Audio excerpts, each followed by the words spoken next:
Tuesday in the month at 1 o'clock, we organize 1 hour long discussion and summary of the major developments during the previous month.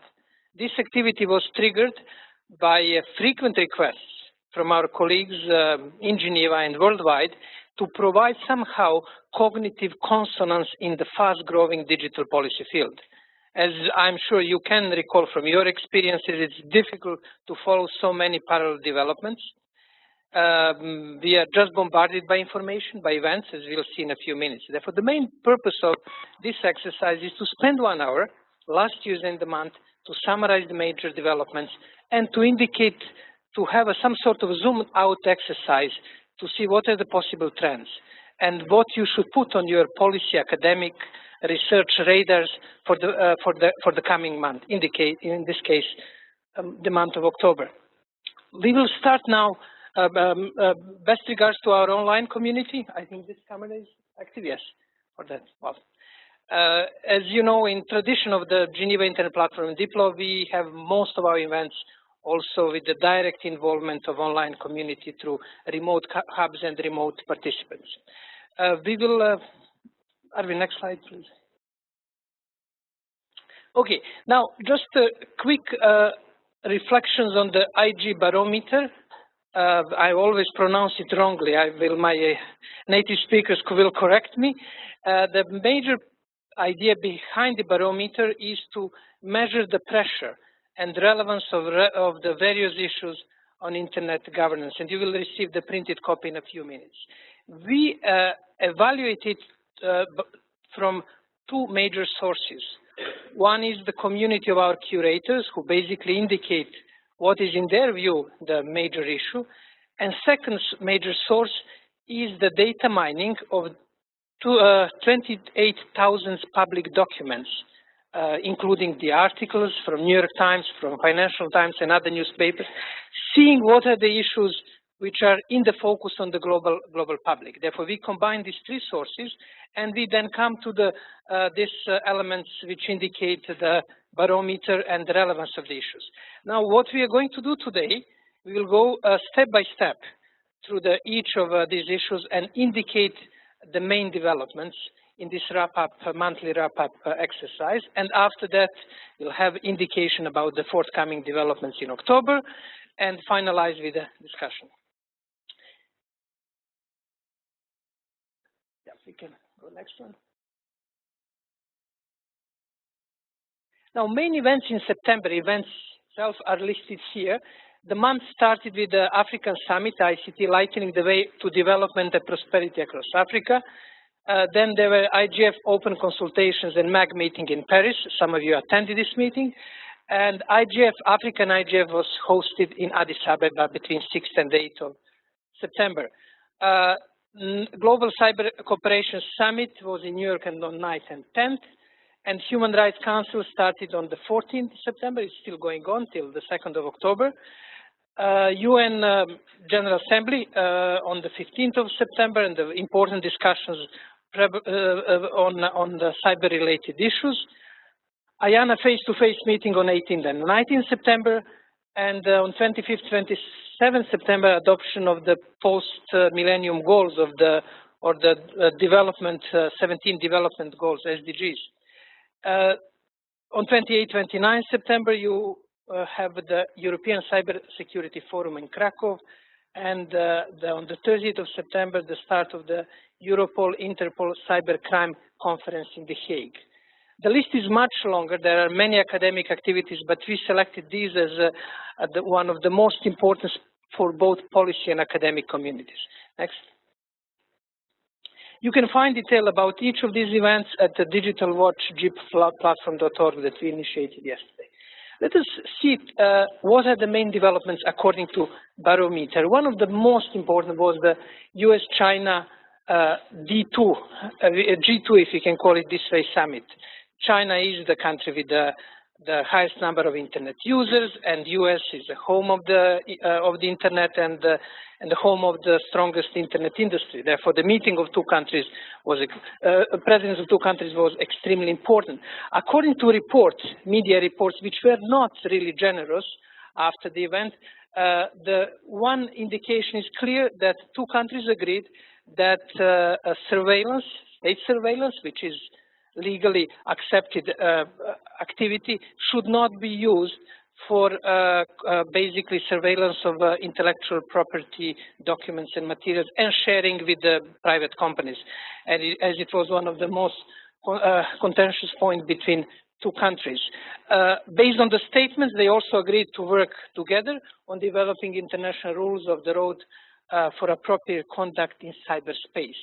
Therefore, diplomatically speaking, the signal was more or less not to agree to disagree, but there were no major breakthroughs in this meeting. And we are now waiting for one development which was announced at the beginning of September, that US government may introduce sanctions against pirates and mainly from China. Therefore, we are waiting now if that introduction of the cyber sanctions will start or not. That's we have to see how developments will be in that direction. It will be probably signal to see how successful was the meeting.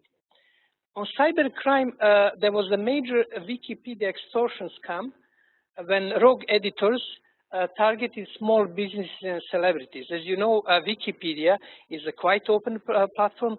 Materials are edited by volunteers, by editors and stewards.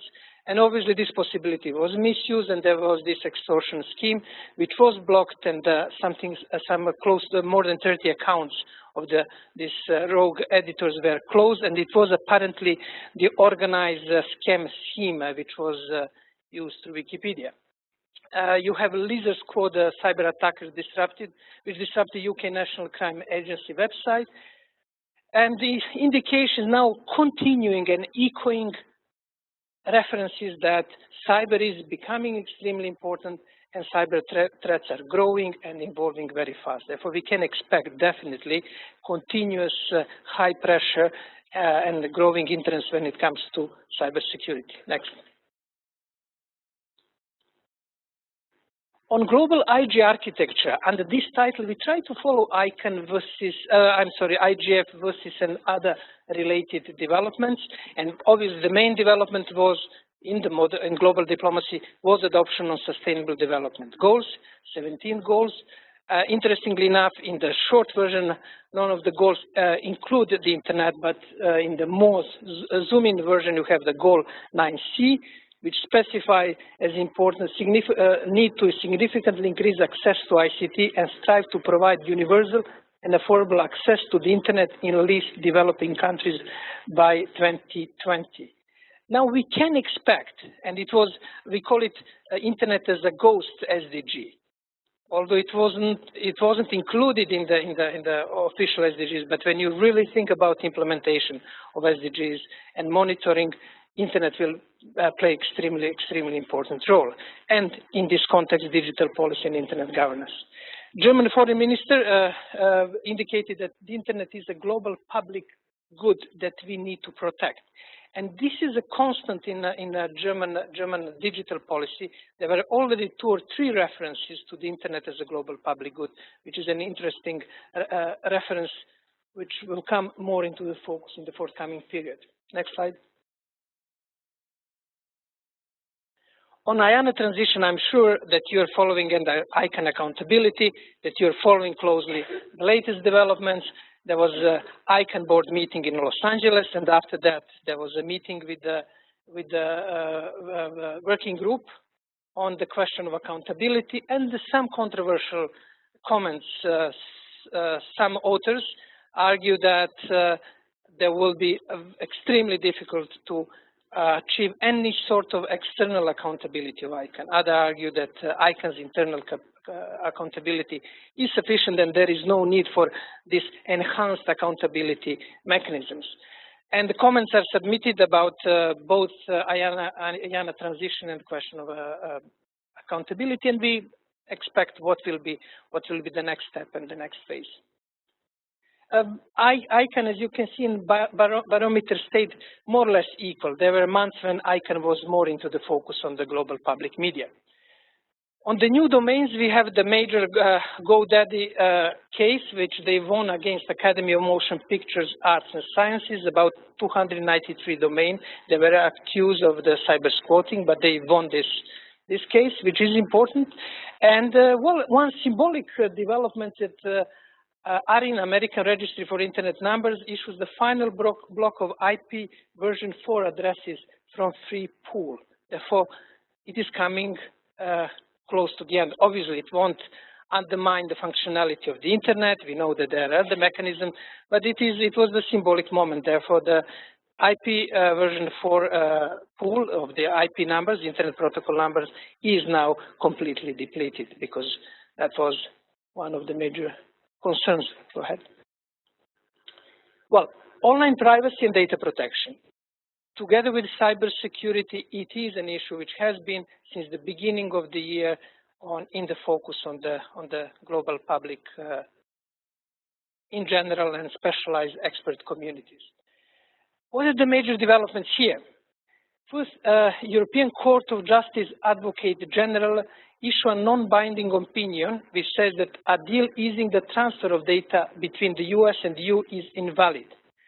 Surveillance carried out by United States is mass indiscriminate surveillance.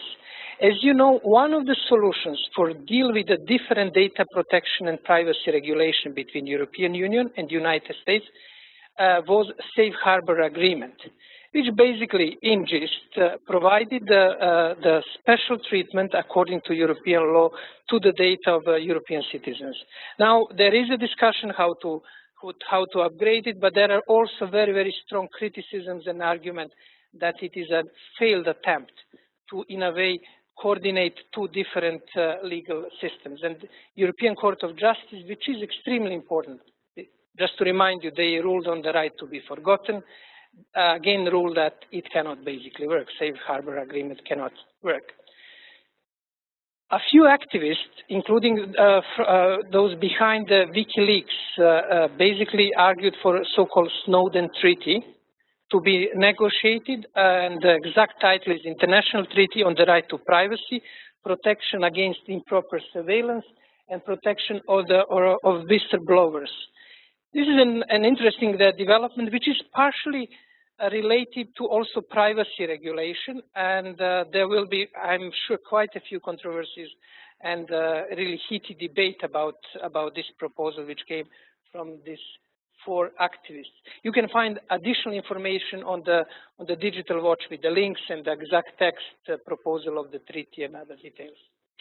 In Thailand, because the focus on data protection is mainly on the US and European Union, but in Thailand there is an intention to create a national firewall or single internet gateway as a way to keep the traffic or to control the access to Thai users. There is also a new US Justice Department policy which requires federal law enforcement officials to obtain warrant before using Stingray. Stingray is software and the equipment for the surveillance of the mobile communication. And it applies only to the federal officials, not yet for the state, local officials, or the officials abroad. Next. Net neutrality, somehow after the February it was there was very high pressure in February and March. It's now even indicated, at least in public media, is gradually losing relevance, not relevance, but public visibility. As predicted, several ISPs and trade organizations have filed a suit against the Federal Communication Commission on the ruling on the net neutrality. Therefore, it is shifting from the policy space, from the FCC, to the court or juridical process. In response, Electronic Frontier Foundation is trying to raise the sort of a public support for the net neutrality ruling of the FCC, and we can expect more of it till the end of the year. Next. Jurisdiction is picking up as an issue. Jurisdiction, especially after the French data regulator rejects Google appeal against the global enforcement of the right to be forgotten. You're familiar with the right to be forgotten. individuals, according to the European Court of Justice ruling, can request that links to them on the websites can be removed. One field, one area was ambiguous. According to Google, it applies only to the national Google websites, let's say Google France, if the request comes from France. But the French authorities moved to the logic which was already introduced by 2000 Yahoo Lycra case, which basically when they argued that the provider of the services, in this case Google, should prevent any access from the French territory of the websites of materials which are against the law. In this case, it means that French users of the internet, beside google.fr, cannot access any reference to the forbidden links, even on google.com or any other website. Well, this sounds as a sort of legalistic solution, but the consequences are enormous. Enormous in the sense that it needs to introduce the geo-blocking of the websites, which Google has as technology, but it could increase in fragmentation of the overall internet. And therefore, I suggest that you put on the radar this development, which could be really remarkable and important for overall internet governance. I'm sure that you have been following Microsoft case, the question of Microsoft request by US authorities to get emails which were stored on the website in Ireland and hosted by Microsoft Ireland, not Microsoft United States. Microsoft challenged this request, and the hearing started on the 9th of September, and it will be also interesting case on jurisdiction, how far national jurisdiction can extend beyond national borders. Next. On e-commerce, you have a, continuing Google versus European Commission battle about antitrust rulings, and the new ruling about sales of apps against Google by US authorities, especially apps which are based on Android. Uber has been also in the focus. In the past, it was Uber was mainly challenged by European regulators. Now we have interesting development in the United States, where basically the question is, are Uber drivers employees or independent contractors? And one can expect in some developments, which are not unlikely, 160,000 court cases by Californian drivers against Uber. When we combine it with what we heard before the summer break, is the request by Spanish government to clarify the status of Uber. Are they transportation company or information provider? That could also determine the destiny of Uber in Europe. Now, apart from Uber itself, which is a controversial issue, it is also a major legal challenge to the new business model. New business model, which is basically reshuffling economic space, introducing new services, and putting new challenges in front of the regulators that they have to answer. We'll have it in the hotelier industry, in all other services when you have this middleman the function. Next one. Well, that was the summary. You have the paper with the summary of the IG barometer development. Now you can see how busy, and I'm sure that you're already aware of that, how busy the month of October will be. We had to put the main events, selected events, on 2 pages.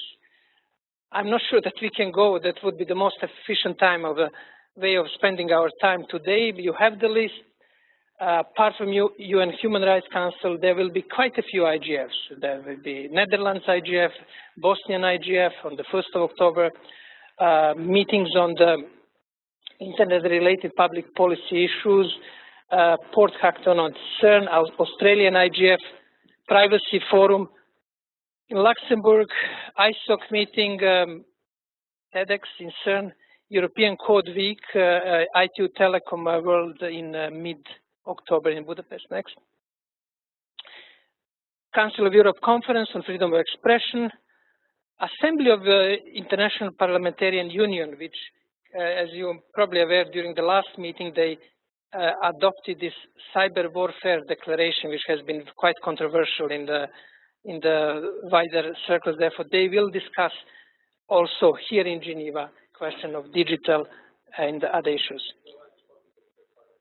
Interparliamentary, I'm sorry, Freudian slip. And you have then you can see the whole list of events. There will be one interesting event at the end of the month in Belgrade. It's not to be confirmed. There will be OSCE confidence building measures meeting, and we are involved in it. There will be simulation exercise on the way how the cyber confidence building measures can apply in practice, basically simulating attack on the national infrastructure. I'm sure that there are missing events. Again, the whole list is available on the platform. Next. Yes, that was at the end. We always have the report from Geneva Internet Platform and Diplo. Here is the screenshot from the Geneva Internet Platform Digital Watch, which we introduced yesterday. It is the platform which brings together issues, actors, events, and processes on continuous basis. Basically, this monthly briefing are summaries of the information that you can find on the platform. Next. Yes, time for questions and suggestions from online community and you who are here in the room. Michelle, please.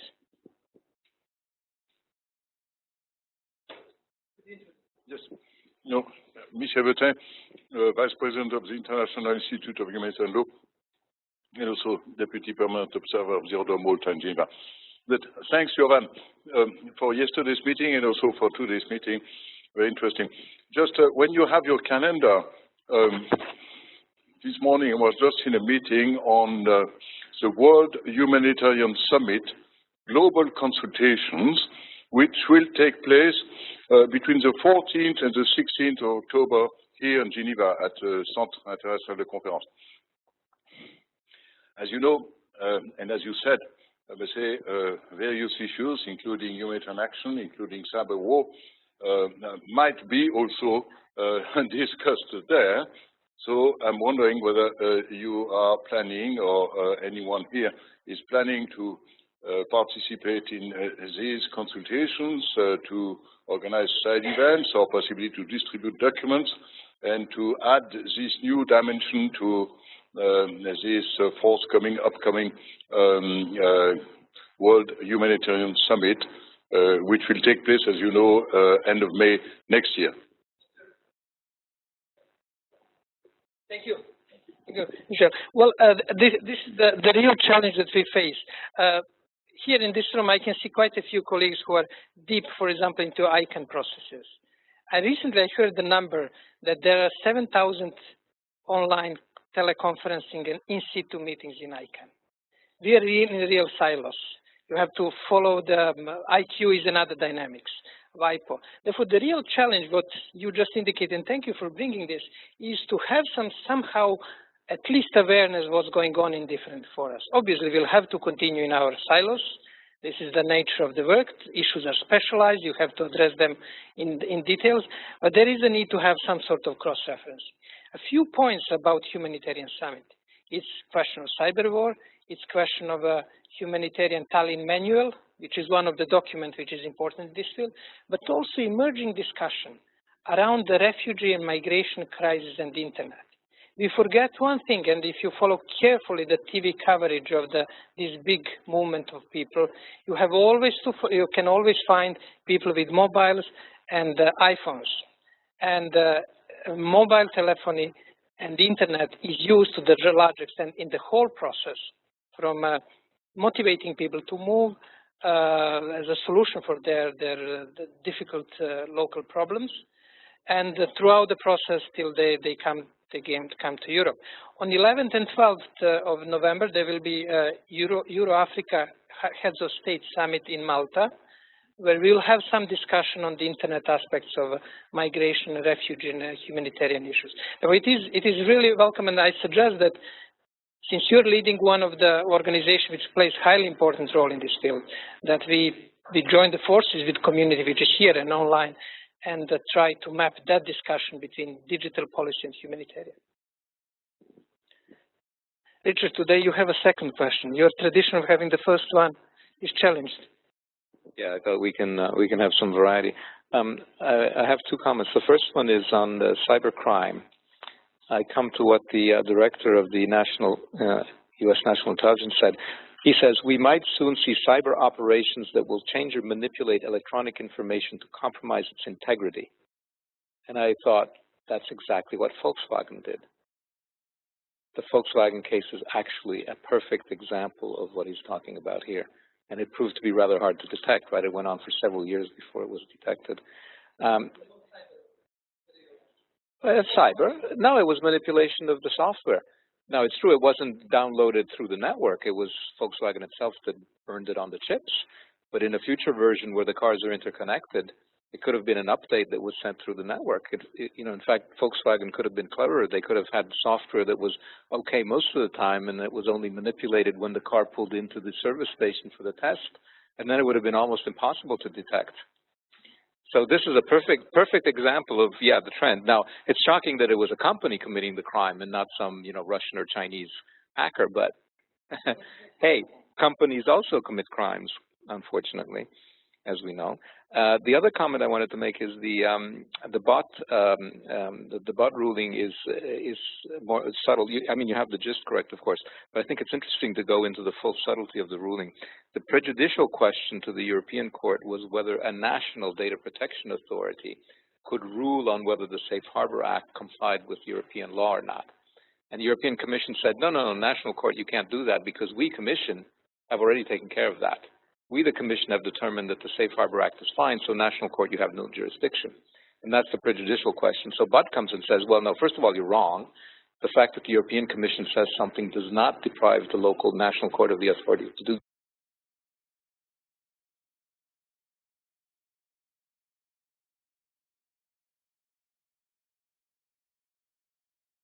was first negotiated, yes, but now, and in particular, because now we know about mass surveillance, etc. Thank you, Richard, for very valuable comments, both on Volkswagen and this juridical issue, because then data protection and privacy is one of those gray zones where between European authorities and national authorities. But according to this second aspect of the ruling, it is in a way returning back to national capitals. Marilyn, please. Thank you, Jovan. Marilyn Kate speaking. I guess I had a question about, I noticed that you're not reflecting the preparatory process on the WSIS plus 10, which is underway and where there have been activities. In a timeline that you're familiar with that I keep, I'm really trying to track that, and I guess I would have expected to see that here. Thank you, Marilyn, for pointing. Basically, what Marilyn is referring is the WSIS plus 10 preparatory process, issuing of non-paper. It is missing, and I noticed that one of the reasons is, strangely enough, that WSIS plus 10 process doesn't have any media visibility, major media visibility. Therefore, public analysis of the media visibility, public analysis was low. But I think this is omission under the global IG infrastructure architecture. It requires the necessary line. Which brings me to a question that I didn't get to ask you yesterday and meant to, and it is that very question. One of the things that I observed about the platform yesterday is if we are just tracking and assessing the heat, so to speak, or the cold, the temperature, out of media reports, I'm a little worried about that because as someone who can both motivate a news article, if my statements are hot enough, I'm also aware that the media can really be manipulated by press materials that are generated by the private sector or by civil society or by governments. And so one of the things I wanted to kind of raise was this issue of, getting some other independent sources that could help to contribute. And I think you're doing that perhaps through your curator process, and maybe you could comment on that. Thank you, Marilyn. Yes, the process consists of two inputs. We plan to introduce a third input, some sort of voting, but currently two inputs. One input is data mining and analysis, and the second is input from curators.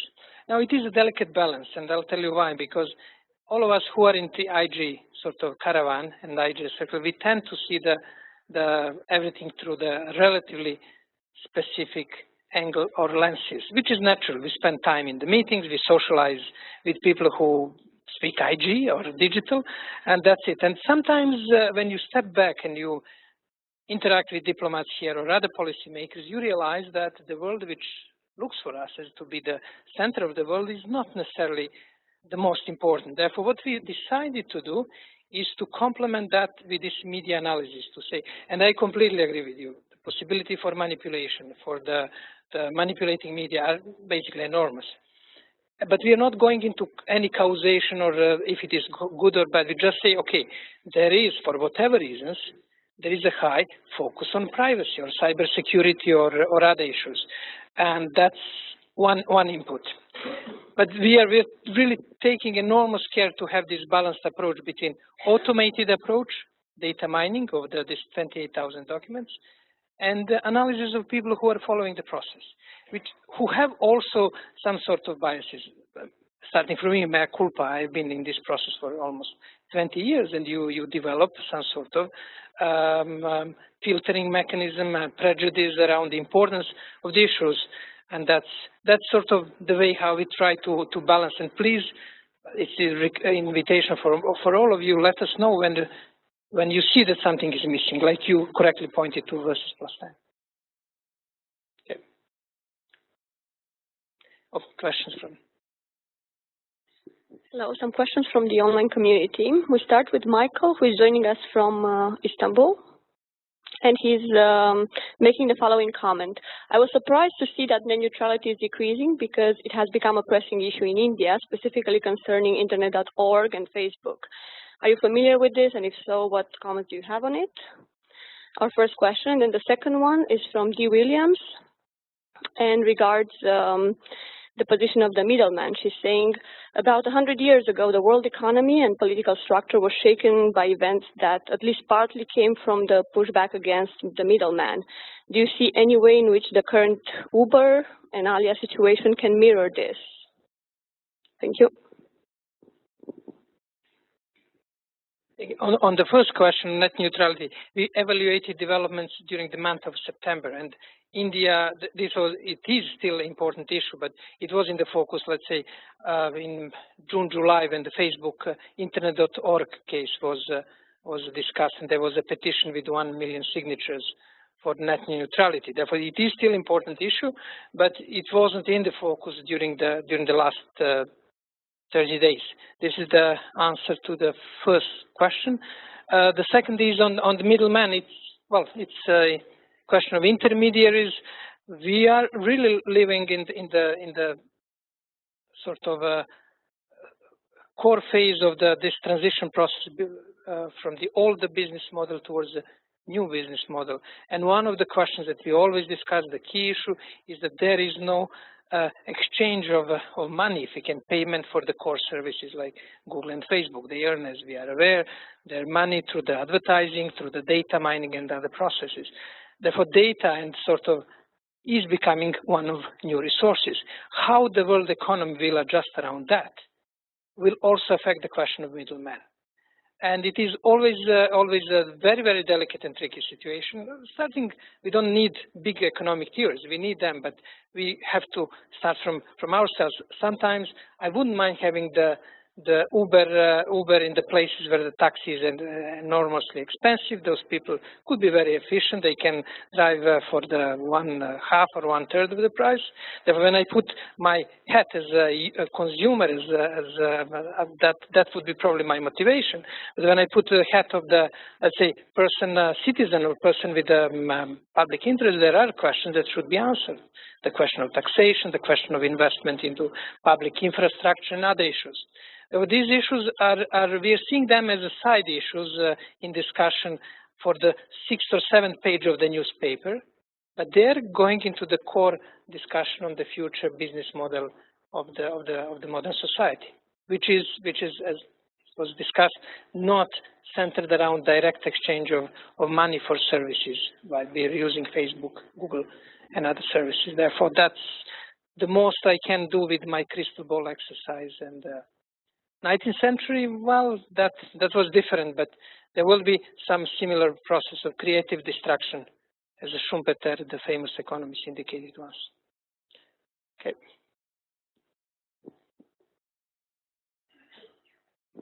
Thank you for this opportunity. My name is Maki Yokozawa from Japan Industry, and sometimes I trigger some sense that the trading issues this is very important for business, especially the data trade or service trading issues are separately discussed in the IANA transition or IGF or many other internet-related issues.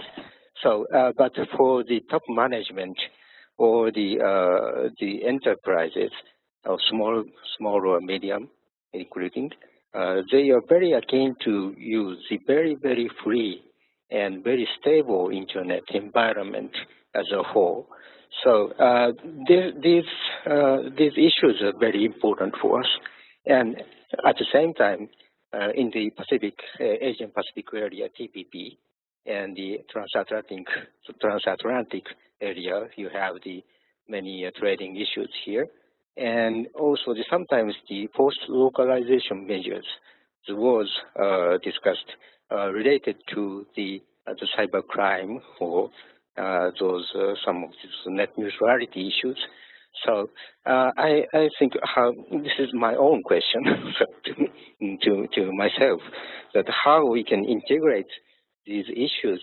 It is very important to think only focusing on the sociological and economic phases of these issues, but also I think it's is there any good viewpoints to integrate these trading issues and the other business environmental issues with these internet governance issues?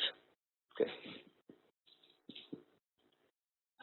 Thank you for coming, and it's great to have the business input. Yesterday we had a question from our colleague from the Geneva authorities here, who in charge of the business promotion, who asked more or less similar or the same question. And good news that yesterday we had a representative of WTO, which is just 200 meters from here in that direction.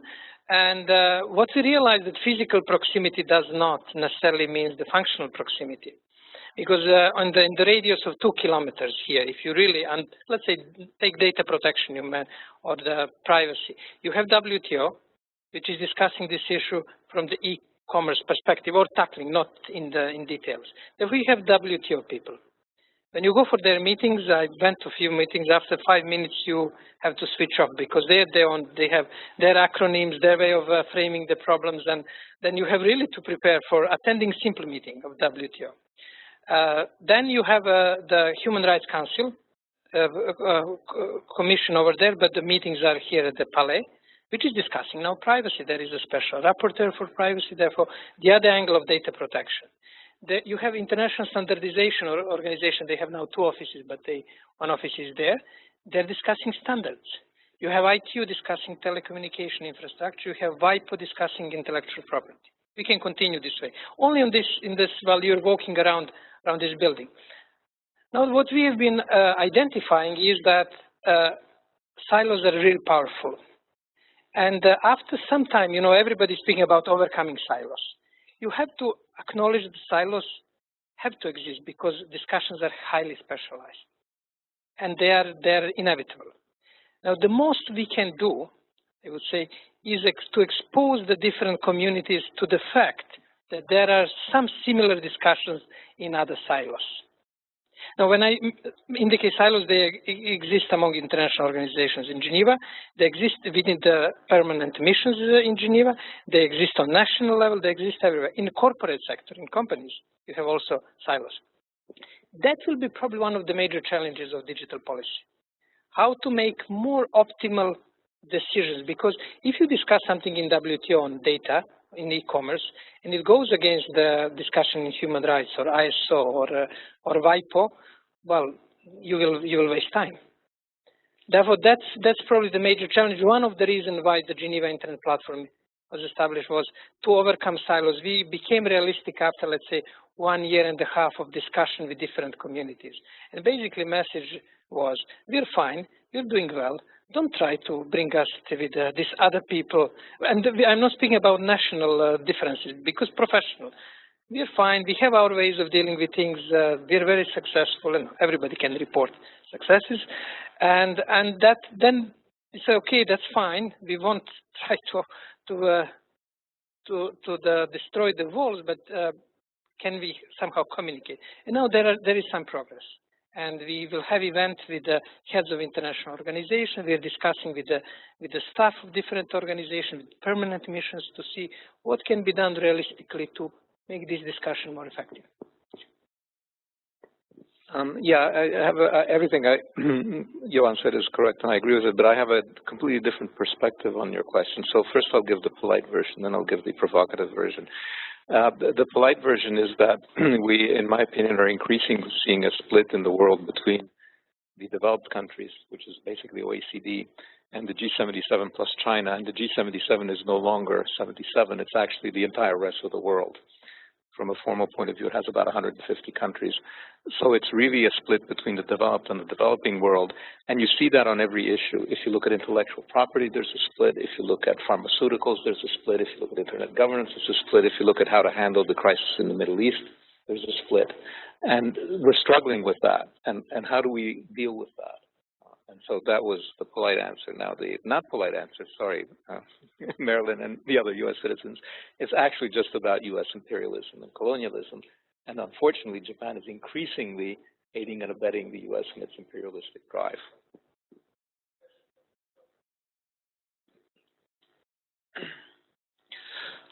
Thank you very much, Jovan, for organizing this event. My name is Florin Tudori. I'm from Permanent Mission of Romania. Just to bring an additional